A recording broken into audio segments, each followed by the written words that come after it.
and Kei Nishikori.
Resets the loss.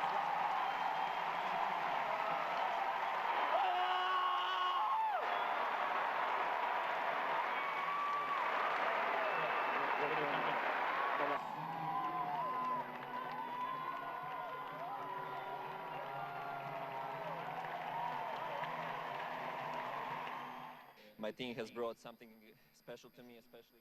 That's a huge one for him. Well, expectedly, well, it wasn't expected, but expectedly, there's one man that is thinking of actually celebrating like this come when the International Table Tennis Federation African Senior Championships begins 23rd of this month. I'm talking about Haruna Quadri. That's the man for 2014 for me. I mean, he has really achieved so much. But for this tournament, he hasn't won it. He feels he really wants to break that Egyptian dominance and see how he can get it. And the only thing that he feels that is good for him is the title. Yeah, he's dreaming big, and that's good.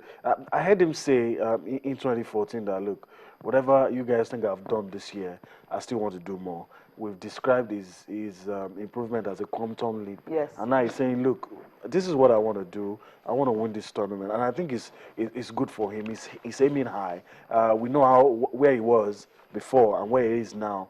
And I think it's good. And I hope that, like you said, his story turns out to be like that of Marion Cilic, and not just on the African circuit, on the global scene. Stage. That he just surprises everybody and begins to beat the world number one, world number two, and probably become the best table tennis player in the world.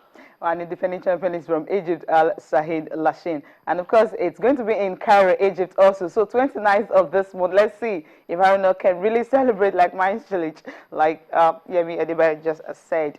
Okay, that's for Haruna Quadri. We're wishing him a very good one. It will be a good way to actually start the year for him, winning this title. As #1 player in Africa, of course, he definitely deserves that. Even the president of Africa Table Tennis Federation said, well, he's rooting for him to actually claim the title. Okay, now talking about the English Premier League, you know, Manchester City manager Manuel Pellegrini has said that, well, they want to have a better 2015. But let's listen to him. When we come back, we'll talk about some other matches lined up for the year.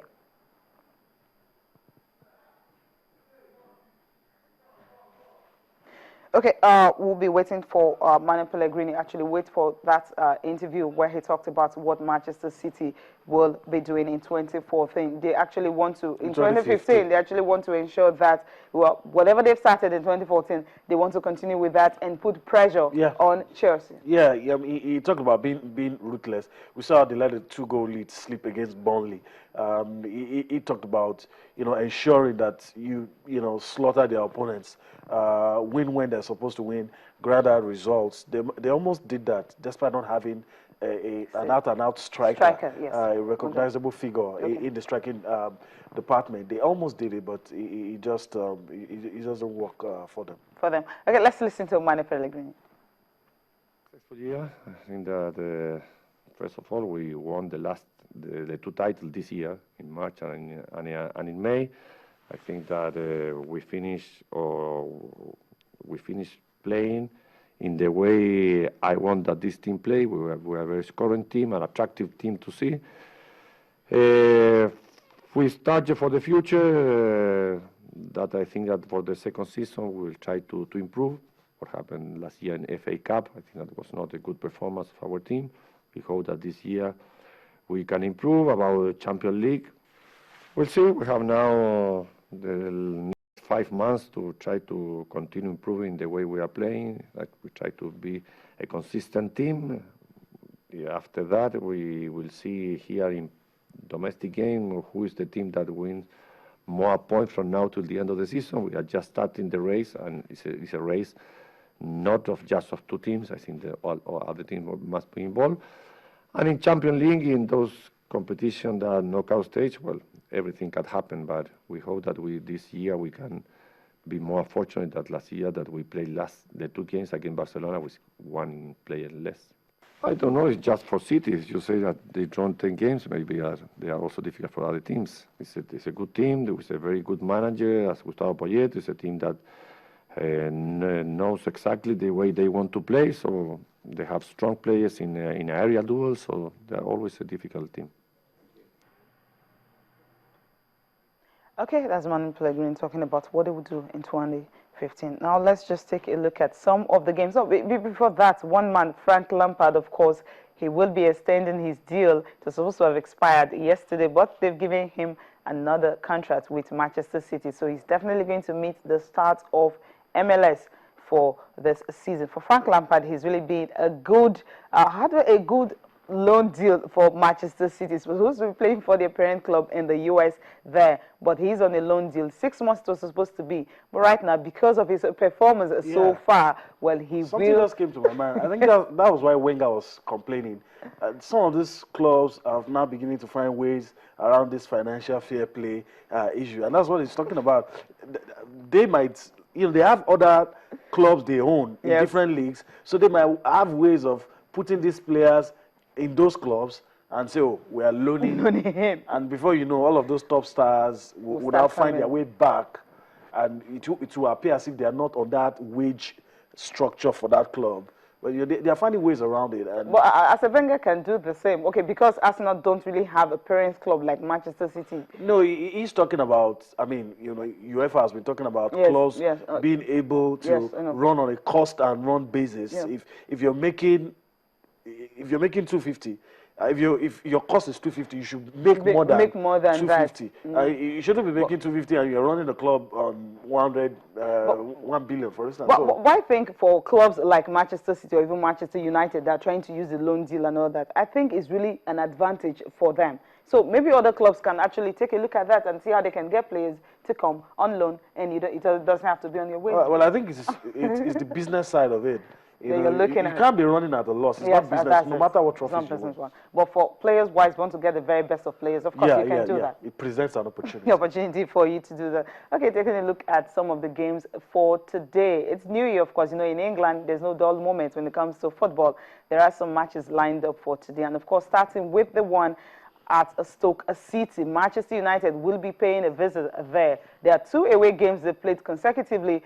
They've actually drawn that game. Aston Villa, it was a draw. And, of course, against Spurs at White Hart Lane, it was also a draw. And that was goalless. Aston Villa is playing at Crystal Palace, where Lampard is coming to this club. Hull City and Everton will be in action.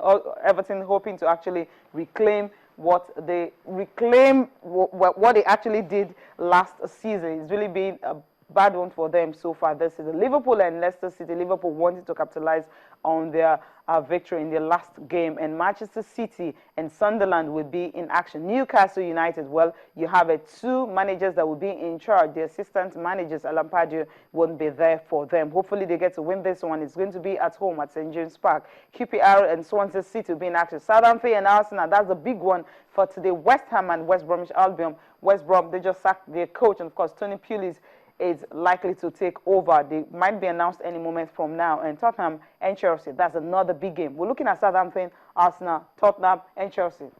It could go either way. Southampton have showed us that, look, what they've done this season is no fluke. If you look at the aggregate of their performance against the top teams, they've showed it's no fluke. So it's not going to be easy pickings for Arsenal.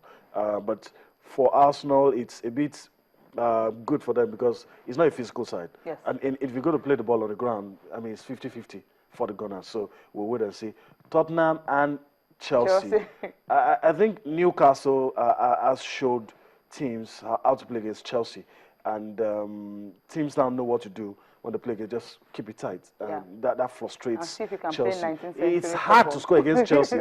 That is always the case. Okay. But you can't always make life difficult for them as well. So I'm not seeing a straight victory for Chelsea. It might end in a draw. Arsenal, Southampton as well. It looks like Arsenal might just be able to nick it. Okay, let's see what happens later tonight in these games. Now, some players were really, really influential this season, this 2014 for their clubs. I'm talking about the first half of the In EPL. the English Premier League. Yeah, in the English Premier League. You have Sergio Aguero was influential for Manchester City. You had Diego Costa, of course, the man who scored 13 goals so far. You have David De Gea, of course, of Manchester United. You had Stuart Downey. These players were really influential for their clubs. Well, we'll get to talk more on this one next week. We'll have to call it short. Yeah, but before that, Jules Bianchi, of course, the family is saying that, well, his rehabilitation process has started, yeah. So there's hope. There's hope. He may not be returning to Formula One anytime soon, but there's hope that the young man will leave after that crash. Yeah. Well, thank you so much for being part of the program. Business Money is up next, and Happy New Year once again. See you again on Monday. Bye for now.